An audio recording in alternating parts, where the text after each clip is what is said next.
ഇന്ത്യയുടെ ഒരു പ്രധാനമന്ത്രിയെ, ഈ പറയുന്ന കാരശ്ശേരി മാഷ് പറഞ്ഞ കണക്ക് ഇന്ദിരാഗാന്ധി അംഗീകരിക്കണമെന്നില്ല, ഏകാധിപതിയായിരുന്നു എന്ന് പറയാം, രാജീവ് ഗാന്ധി ഇത് തുറന്നു കൊടുത്തു എന്നൊക്കെ പറയാം. അപ്പോഴും ഒരു ഇന്ത്യൻ പ്രധാനമന്ത്രിയെ താങ്കൾ കണ്ടിട്ടുണ്ടോ ഈ പട്ടും വെള്ളിക്കുടയുമൊക്കെ ആയിട്ട് വന്നൊരു പ്രതിഷ്ഠ നിർവഹിക്കുന്ന ഇന്ത്യൻ പ്രധാനമന്ത്രിയെ? അങ്ങനെ ഒരു പ്രധാനമന്ത്രിയെ കാണാൻ ജനാധിപത്യ വിശ്വാസിയായ ഏതെങ്കിലും ഒരു ഇന്ത്യക്കാരൻ ആഗ്രഹിക്കുന്നുണ്ടോ? അങ്ങ് ആഗ്രഹിക്കുന്നുണ്ടോ? അല്ല ഉണ്ണിയോടൊക്കെ എനിക്ക് എന്താ മറുപടി പറയേണ്ടതെന്ന് അറിയില്ല. എന്നോട് പറയണ്ട, ജനങ്ങളോട് പറഞ്ഞു. സത്യത്തിൽ സഹതാപമാ തോന്നുന്നേ. നല്ലല്ല, നിങ്ങളോടാണ് ആദ്യം അഡ്രസ്, നിങ്ങളെയാണ് ആദ്യം അഡ്രസ്. നിങ്ങളൊക്കെ എത്രയോ കാലമായിട്ട് മാധ്യമപ്രവർത്തനം നടത്തുന്നവരാ. ഇന്ത്യ മുഴുവൻ യാത്ര ചെയ്തിട്ടില്ലേ? കമലാപതി ത്രിപാഠി ആരായിരുന്നു ഉണ്ണി?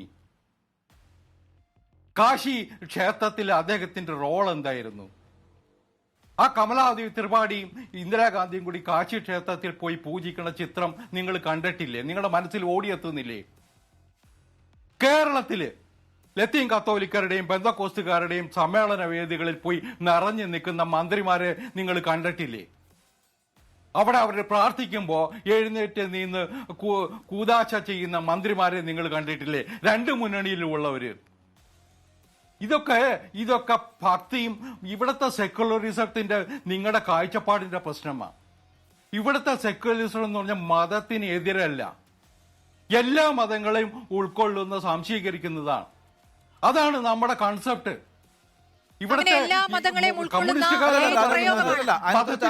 അതിനകത്ത് ബുദ്ധിപരമായ എന്നാൽ തെറ്റായ ഒരു വാദമുണ്ട്. ഒരു മതാചാരത്തിൽ പങ്കെടുക്കുകയോ അല്ലെങ്കിൽ അവിടെ പോയി വരയ്ക്കുകയോ ഒരു ക്ഷേത്രത്തിൽ പോവുകയോ ഒക്കെ ചെയ്തുകൊള്ളൂ. അതിനകത്ത് ആരാ തടസ്സം നിൽക്കുന്നത്? അതൊന്നും ഇവിടെ പ്രശ്നമേ അല്ല.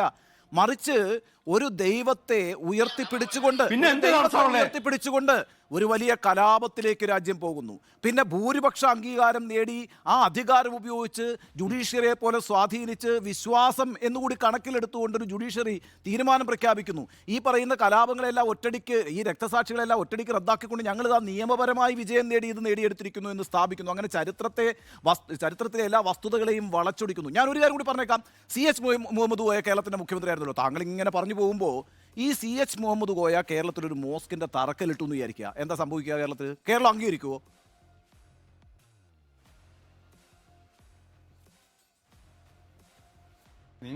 നിങ്ങളുടെ കാഴ്ചപ്പാടിന്റെ പ്രശ്നമാണ്. വികലമായ ഇടതുപക്ഷ ഒരു നെഗറ്റീവ് അപ്രോച്ചിന്റെ തുടരാനുള്ള അവകാശം. ഒന്ന് വ്യക്തതയ്ക്ക് മോദി നടത്തിയ അതേ പ്രസംഗം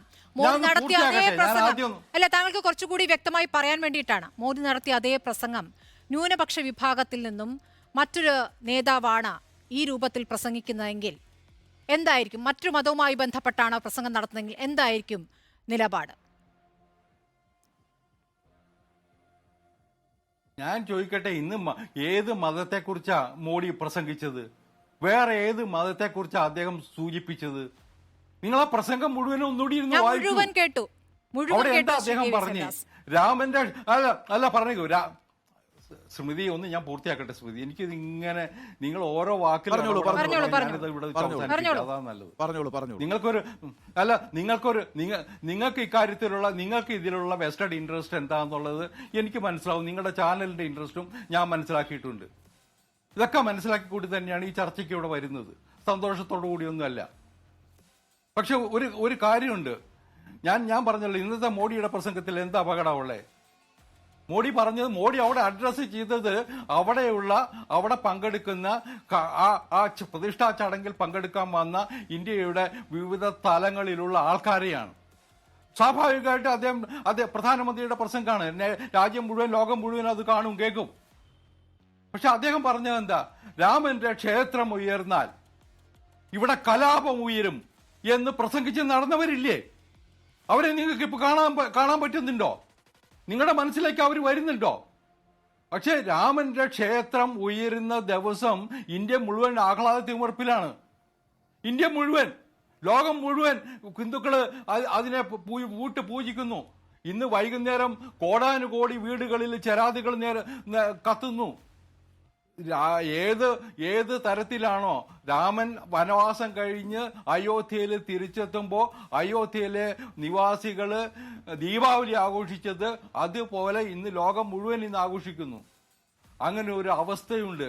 അത് ഇന്ത്യയിൽ വന്നിട്ടുള്ള ഒരു ആവേശമാണ്, ഒരു പുതിയ തരംഗം തന്നെയാണ്. വേണമെന്ന് പറഞ്ഞിട്ട് കാര്യമില്ല അതിനകത്ത്.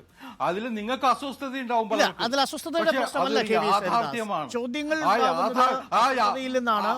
അത് യാഥാർത്ഥ്യമാകും, ഒരുപക്ഷെ അസ്വസ്ഥതയിൽ നിന്നാവാം. You are watching Reporter Evening Show.